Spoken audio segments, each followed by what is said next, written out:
Ang katotohanan ng hiwalayan nila Kim Chu, Sian Lim. Kim Chu kumanta na. Saglit na tinugon ng Chanita Princess na si Kim Chu ang lumalalang issue hinggil sa naging hiwalayan nila ng kanyang longtime celebrity boyfriend na si Sian Lim.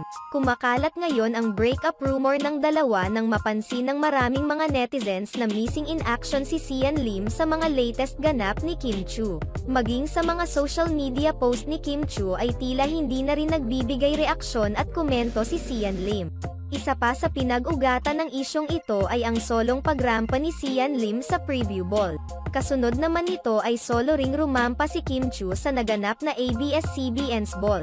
Samantala, sa isang press conference, naitanong kay Kim Chu kung ano ang totoong estado ng relasyon nila ni Sian Lim. Naging magaan naman ang sagot ng aktres kung saan ipinahayag niyang maayos naman ang relasyon nila ng kanyang boyfriend na si Sian Lim. Baka nalilin lang kayo. Nakangiting pahayag ni Kim. Paglilinaw pa niya sa kasalukuyang relasyon nila ni Sian Lim. Okay naman kami ni Shi. Mapanlin lang ang showbiz pero maayos naman kami, masaya naman po.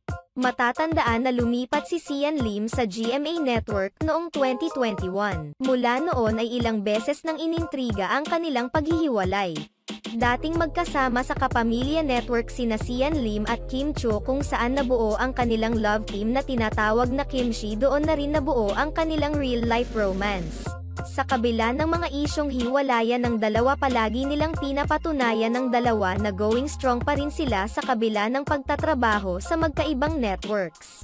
Matatandaan na binati pa ni Kim Chu ang kanyang nobyo noong kaarawan nito sa kanyang Instagram post kung saan ipinahayag niya sa caption ang kanyang sweet message para rito.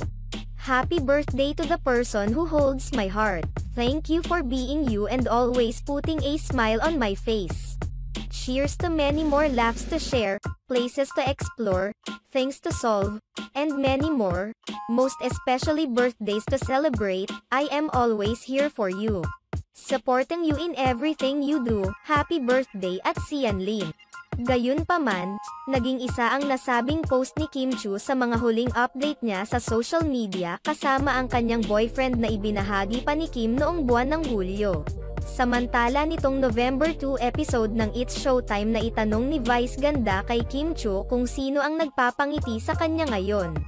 Agad naman itong sinagot ni Kim Chu na ang kanyang pamilya, kamag-anak at mga kapatid ang siyang nagpapangiti sa kanya. Kapansin-pansin din na tila nilalayo ni Kim Chu ang kanilang usapan patungkol sa kanya.